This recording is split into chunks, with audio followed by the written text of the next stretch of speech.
আসসালামু আলাইকুম। আমন্ত্রণ জানাচ্ছি আইটিভি বাংলা সংবাদে। সাথে আছি আমি মৌর রহমান। প্রথমে জানিয়ে দেব সংবাদ শিরোনাম। শিক্ষার সুযোগকে প্রসারিত করেছে সরকার, প্রধানমন্ত্রী।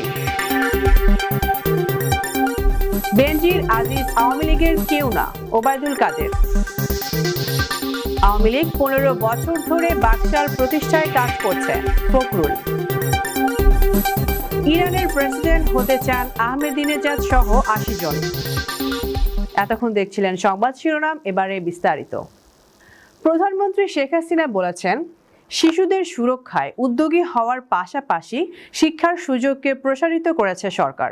মঙ্গলবার গণভবনে বঙ্গবন্ধু স্মৃতি জাদুঘর আয়োজিত জাতির পিতার জন্মবার্ষিকী উপলক্ষে রচনা ও চিত্রাঙ্কন প্রতিযোগিতার পুরস্কার বিতরণী অনুষ্ঠানে প্রধানমন্ত্রী এসব কথা বলেন। শেখ হাসিনা বলেন, 2041 সালের মধ্যে স্মার্ট, উন্নত ও সমৃদ্ধ বাংলাদেশ গড়তে শিশুদের মেধা মননের বিকাশে সব ধরনের সুযোগ সৃষ্টি করে দিয়েছে সরকার। তিনি বলেন, মাধ্যমিক পর্যন্ত বিনামূল্যে পাঠ্যপুস্তক, বৃত্তি, উপবৃত্তি, তথ্য প্রযুক্তি শিক্ষাকে স্কুল কলেজ পর্যন্ত বিস্তৃত করা, কারিগরি শিক্ষাকে উপজেলা পর্যায় পর্যন্ত বিস্তৃত করা সহ শিক্ষার উন্নয়নে তার সরকারের নানা উদ্যোগ তুলে ধরেন প্রধানমন্ত্রী শেখ হাসিনা। পরে গত 4 বছরের রচনা ও চিত্রাঙ্কন প্রতিযোগিতায় বিজয়ী শতাধিক শিশু কিশোরের হাতে পুরস্কার তুলে দেন প্রধানমন্ত্রী শেখ হাসিনা। পুলিশের সাবেক আইজিপি বেনজির আহমেদের গোপালগঞ্জের Savanna Eco Resort and Natural Park বন্ধ ঘোষণা করা হয়েছে। ফলে এ পার্ক সোমবার থেকে আর কোনো দর্শনার্থী প্রবেশ করতে পারবে না। পার্কের booking manager Mohammad Sabbir Savanna Eco Resort and Natural Park বন্ধের বিষয়টি নিশ্চিত করেছেন। বুকিং ম্যানেজার মোহাম্মদ সাব্বির বলেন, আপাতত Savanna Eco Resort and Natural পার্কের কার্যক্রম বন্ধ ঘোষণা করা হয়েছে। পার্কের সার্ভারের সমস্যার কারণে দর্শনার্থীদের ভিতরে প্রবেশ করানো যাচ্ছে না। এ কারণে কয়েকদিনের জন্য পার্ক বন্ধ ঘোষণা করা হয়েছে। তিনি আরও বলেন, সার্ভার সমস্যার সমাধান হলে আগামী 4 থেকে 5 দিনের মধ্যে পার্ক খুলে দেওয়া হবে। আওয়ামী লীগের সাধারণ সম্পাদক ওবায়দুল কাদের বলেছেন, বেনজির এবং আজিজ আহমেদ আওয়ামী লীগের কেউ না। তাদের দুর্নীতির বিচার করার সৎ সাহস সরকারের আছে। মঙ্গলবার ঢাকা মহানগর উত্তর আওয়ামী লীগের প্রতিনিধি সভায় তিনি এই কথা বলেন। ঐতিহাসিক 6 দফা দিবস এবং 23 জুন আওয়ামী লীগ প্রতিষ্ঠার প্লাটিনাম জয়ন্তী উদযাপন উপলক্ষে রাজধানীর তেজগাঁওয়ে ঢাকা জেলা আওয়ামী লীগ কার্যালয়ে প্রতিনিধি সভার আয়োজন করা হয়। বিএনপির সমালোচনা করে ওবায়দুল কাদের বলেন, যে দলের শীর্ষ নেতারা দুর্নীতির দায়ে সাজাপ্রাপ্ত সেই দলের নেতাদের মুখে দুর্নীতির কথা মানায় না। তিনি দাবি করেন, আইনি লড়াই কিংবা আন্দোলনের মাধ্যমে বিএনপি তাদের নেত্রীকে মুক্ত করতে পারেনি, ব্যর্থ হয়েছে নির্বাচন ঠেকাতেও। এ সময় টিআইবি এবং সুশাসনের জন্য নাগরিক সুজনের সমালোচনা করে আওয়ামী লীগ সাধারণ সম্পাদক বলেন, সংস্থা দুটি সরকারের বিরুদ্ধে বিএনপির সুরে কথা বলছে, দলটির বিএনপির টিম হিসেবে কাজ করছে।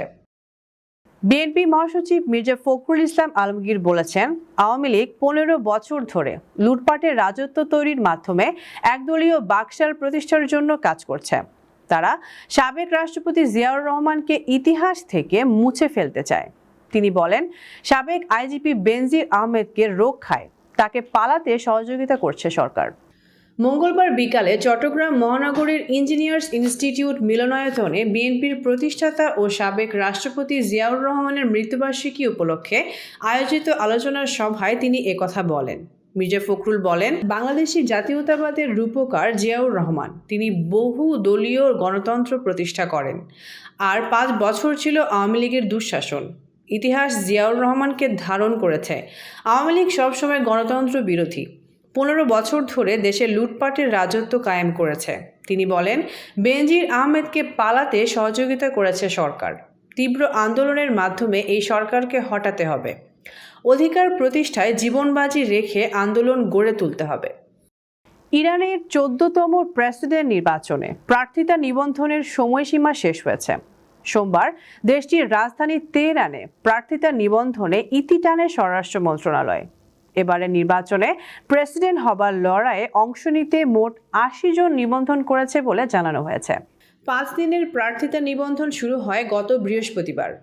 আগামী কয়েকদিনের মধ্যে নিবন্ধনকারীদের মধ্য থেকে যোগ্য প্রার্থীদের বাছাইয়ের কাজটি করবেন ইরানের সর্বোচ্চ ধর্মীয় নেতা আয়াতুল্লাহ খামেনির নেতৃত্বে গঠিত গার্ডিয়ান কাউন্সিল। জুনের 28 তারিখে অনুষ্ঠিত হবে নির্বাচন। ইরানের 14তম প্রেসিডেন্ট নির্বাচন হওয়ার কথা ছিল 2025 সালে, কিন্তু গত 19 মে দেশটির উত্তর পশ্চিমাঞ্চলের ইস্ট আজারবাইজান প্রদেশে হেলিকপ্টার দুর্ঘটনায় প্রেসিডেন্ট ইব্রাহিম রাইসির মৃত্যুর কারণে নির্বাচনের সময় এগিয়ে আনা হয়েছে।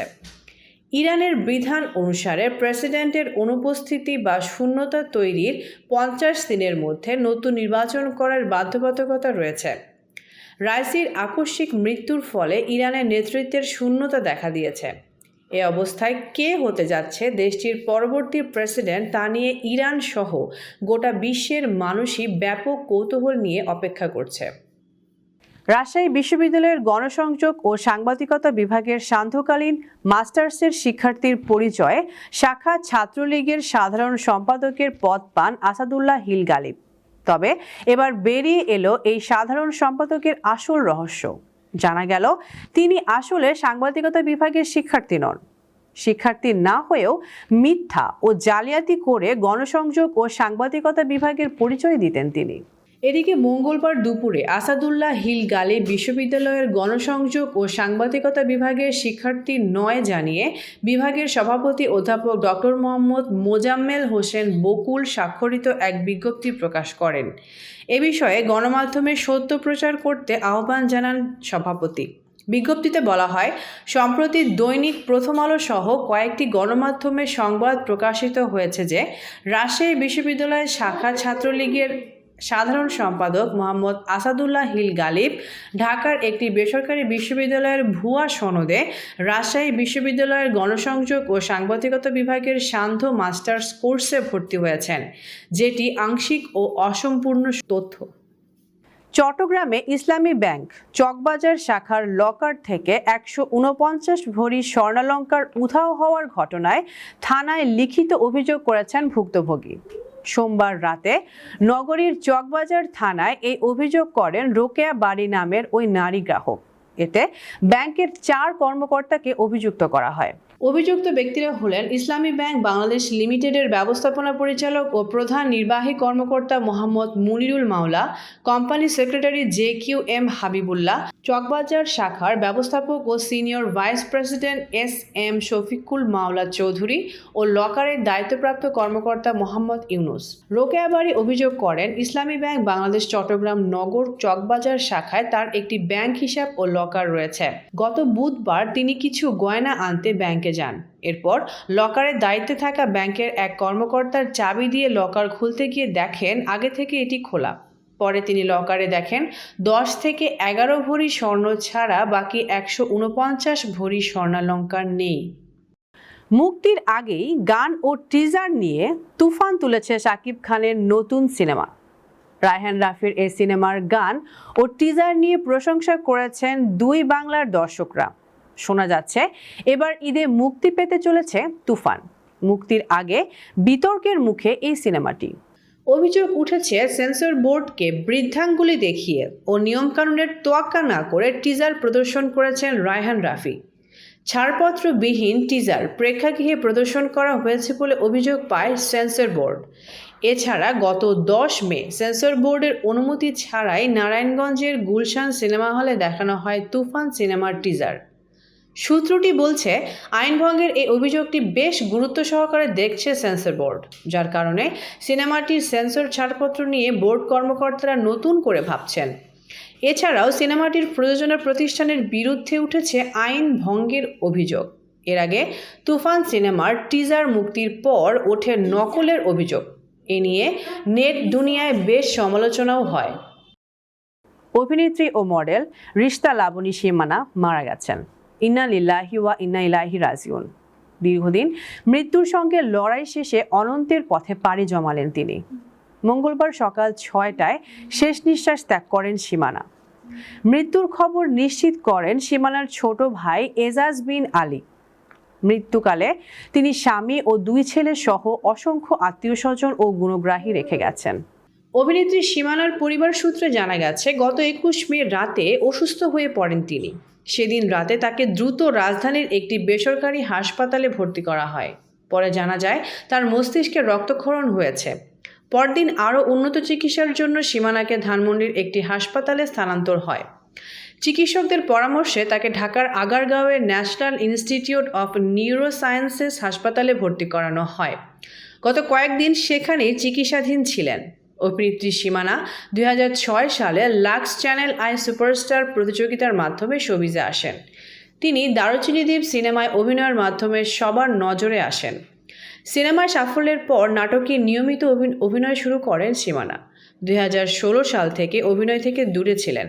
গত বছর আবারও নাটকে অভিনয় শুরু করেছিলেন এই অভিনেত্রী। টি-20 আসরের অন্যতম ফেভারিট দল ভারতের বিশ্বকাপ মিশন শুরু আজ।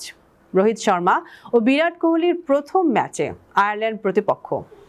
নিউ ইয়র্কের নাসাউ কাউন্টি স্টেডিয়ামে বাংলাদেশ সময়ে রাত 8:30টায় মাঠে গড়াবে এই গ্রুপের ম্যাচটি। নাসাউ কাউন্টি স্টেডিয়ামে উইকেট আন্ডার প্রিপেয়ার্ড এই গ্রাউন্ডে দক্ষিণ আফ্রিকার বিপক্ষে হারের পর এই অভিযোগ তুলেছে শ্রীলঙ্কা। এখানেই ভারত গ্রুপ পর্বে তাদের প্রথম 3 ম্যাচ খেলবে। যদিও নিউ ইয়র্কের এই ভেন্যুতে বাংলাদেশের বিপক্ষে বিশ্বকাপের একমাত্র প্রস্তুতি ম্যাচটি খেলেছে ভারত। সেই ম্যাচে প্রথম ব্যাট করে 5 উইকেটে 182 রান করে বাংলাদেশকে 122 রানে আটকে দেয় রোহিত, কোহলি, হার্দিকরা। বাংলাদেশ দল প্রস্তুতি ম্যাচটি 60 রানে হারের পর উইকেটের চরিত্র নিয়ে কোনো অভিযোগ করেনি। ভারতের পক্ষ থেকেও কোনো প্রশ্ন ওঠেনি। উইকেটে বাউন্স ছিল, শর্টস খেলাও কঠিন ছিল না। তবে নিউ ইয়র্কের কান্টিকাক পার্কে অনুশীলন করতে গিয়ে সমস্যায় পড়েছে ভারতীয় দল। অনুশীলনের ব্যবস্থা নিয়ে কোচ রাহুল দ্রাবিড় অসন্তোষ প্রকাশ করেছেন। আইরিশদের বিপক্ষে এর আগে 7টি টি-20 খেলে সবকটিতেই জিতেছে 2007 সালে এই ভার্সনের প্রথম বিশ্বকাপে চ্যাম্পিয়ন হওয়া টিম ইন্ডিয়া। 2014 সালে পঞ্চম আসরে আরেকবার ফাইনালে উঠে শ্রীলঙ্কার কাছে হেরেছিল টিম ইন্ডিয়া। ITV বাংলার পরবর্তী সংবাদ দেখার আমন্ত্রণ জানিয়ে শেষ করছি। সবাইকে ধন্যবাদ।